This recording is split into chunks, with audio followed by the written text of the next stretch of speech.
সাহিত্যের চেয়ে বইয়ের বয়স অনেক কম। কাব্য সাহিত্য, প্রবন্ধ সবকিছুই বই আকারে প্রকাশিত হয়েছে মুদ্রণযন্ত্র আবিষ্কারের পর।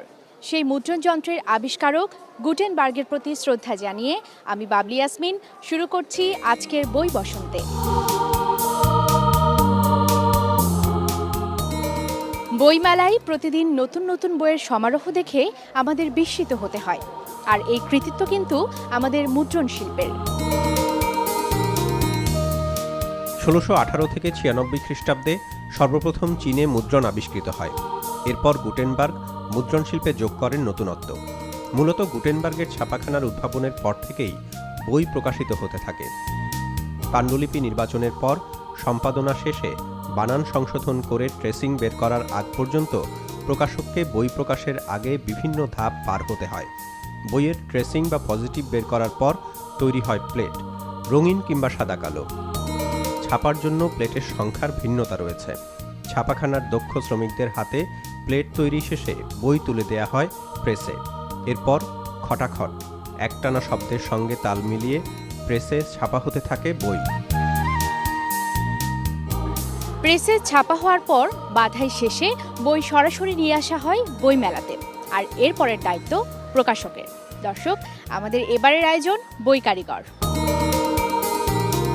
দর্শক, আমাদের আজকের বই কারিগর অন্বেষা প্রকাশনের প্রকাশক শাহাদত হোসেন। আমরা এখন কথা বলবো তার সাথে। কেমন আছেন আপনি? জি ভালো। আপনার কাছে জানতে চাইবো, আমাদের মুদ্রণ শিল্প অতীতের চেয়ে কতটুকু এগিয়েছে? মুদ্রণ শিল্প আসলে প্রযুক্তির সাথে সাথে অনেক দূরে এগিয়েছে। কারণ একটা বই করতে গেলে আগে আমরা যে ধরনের প্রতিবন্ধকতায় পড়তাম, এখন এই ধরনের প্রতিবন্ধকতা আমাদের মাঝে নেই। আধুনিক মুদ্রণ শিল্পের কারণে আমরা খুব কম সময়ের মধ্যে একটা বই বাজারে নিয়ে আসতে পারি এবং সুন্দরভাবে উপস্থাপন করতে পারি। ছাপাখানায় তো এই সময় প্রচুর কাজের চাপ থাকে, তো সমস্যার সমাধান আপনারা কিভাবে করেন? আসলে আমাদের যেটা মূল সমস্যা, লেখকদের সাথে আমাদের যে বিষয়টা হয়ে যায় যে আমরা বই চাই সারা বছর বই প্রকাশ করার জন্য, কিন্তু আমরা বইয়ের পাণ্ডুলিপিগুলি বেশিরভাগ পাই জানুয়ারি মাসে। ফেব্রুয়ারি মাস চলে আসে, মাত্র এক মাস পার্থক্য থাকে। এখানে বইয়ের প্রুফ রিডিং, সম্পাদনা সহ নানা কাজ থাকে। এতগুলি কাজ অল্প সময়ে করা আমাদের খুবই কষ্টসাধ্য ব্যাপার হয়ে দাঁড়ায়, যে কারণে কিছু কিছু ক্ষেত্রে দেখা যায় বইগুলি যতটা পরিচ্ছন্নভাবে আসার কথা ততটা পরিচ্ছন্নভাবে আমরা আনতে পারি না। এক্ষেত্রে আসলে লেখকদের সহযোগিতাটা আমাদের মূল। তারা যদি আমাদেরকে বইয়ের পাণ্ডুলিপিগুলি বছরের মাঝামাঝি সময় দিয়ে দেন, তাহলে আমরা খুব ভালো বই, নির্ভুল বই বাজারে নিয়ে আসতে পারবো, পাঠককে উপহার দিতে পারবো। দেখা যায় যে বইমেলায় এলেই কাগজের দাম বেড়ে যায়, তো এই ব্যাপারে আপনাদের প্রত্যাশা কেমন? অনেক বই থাকে যে বইগুলি আসলে অল্প সময়ের মধ্যে আমরা বিক্রি করতে পারি না, দীর্ঘ সময়ের প্রয়োজন হয়। তো এই ধরনের যে ঝুঁকিপূর্ণ বইগুলি, যা পাঠকের খুব জরুরি, সেই বইগুলি করার জন্য সরকার যদি আমাদের এগিয়ে না আসে, আমাদের এই কাজগুলি করা খুব কষ্টসাধ্য হয়ে পড়ে।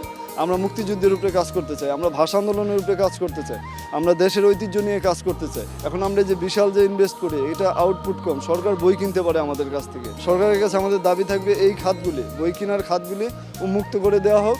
সেই সাথে প্রকাশকদের, যারা সৃজনশীল প্রকাশক, তাদেরকে ভর্তুকিতে কাগজ দেওয়া হোক। আপনার কাছে জানতে চাইবো, এখন পর্যন্ত আপনার প্রতিষ্ঠান থেকে কি কি ধরনের বই প্রকাশ করা হয়েছে? আসলে বইমেলায় সাধারণত গল্প উপন্যাস বেশি চলে, কিন্তু আমি নানা বৈচিত্র্যের বই করি। গল্প উপন্যাসের সাথে কবিতা যেমন আছে, মুক্তিযুদ্ধ আছে, ভাষা আন্দোলন আছে, বিদেশি সাহিত্যের অনুবাদ আছে, গবেষণা আছে, প্রবন্ধ আছে, মানে সার্বিক সব কিছু সম্মেলন ঘটিয়ে আমি বইমেলায় আসি। কারণ আমি চাই সব ধরনের পাঠক যাতে আমার কাছ থেকে বই কিনতে পারে। আপনাকে অসংখ্য ধন্যবাদ এত চমৎকার চমৎকার কিছু কথা আমাদের সাথে শেয়ার করার জন্য। আপনাকেও ধন্যবাদ, এবং পাঠকদের অনুরোধ করব যে বইমেলা খুব সুন্দর পরিসরে হচ্ছে, আপনারা আসুন, বই কিনুন, বইকে উৎসাহিত করুন।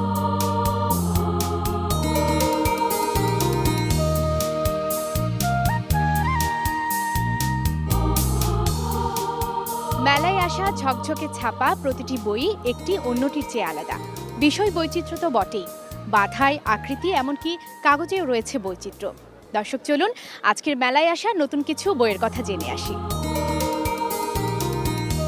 সেলিনা হোসেনের কিশোর গল্পগ্রন্থ রাসেলের জন্য অপেক্ষা। বইটি প্রকাশিত হয়েছে পাঞ্জেরি পাবলিকেশনস থেকে। ইত্যাদি গ্রন্থ প্রকাশ থেকে প্রকাশিত হয়েছে গদ্য গ্রন্থ আমাদের ভাষা শহীদ, লিখেছেন রফিকুর রশিদ। গাঁও গ্রামের গল্পগাথা। বুলবুল চৌধুরীর লেখা এই গল্পগ্রন্থটি প্রকাশিত হয়েছে পুঁথি নিলয় থেকে। শুদ্ধস্বর থেকে প্রকাশিত হয়েছে শামসুর রহমানের নির্বাচিত সাক্ষাৎকার কবি কথন। সংকলন সম্পাদনা পিয়াস মজিদ ও আহমদ মাঝার। তুষার আব্দুল্লাহর কাব্যগ্রন্থ তোমাকে পাঠ করিব বইটি প্রকাশিত হয়েছে ঐতিহ্য থেকে। বাংলা মুদ্রণ শিল্পে লেগেছে আধুনিকতার ছোঁয়া, আর তার পেছনে উইলকিন্স, পঞ্চানন কর্মকার, মুনির চৌধুরী থেকে শুরু করে মোস্তফা জব্বার প্রত্যেকেরই রয়েছে অবদান। তাদের প্রত্যেকের প্রতি কৃতজ্ঞতা জানিয়ে শেষ করছি আজকের বই বসন্তে।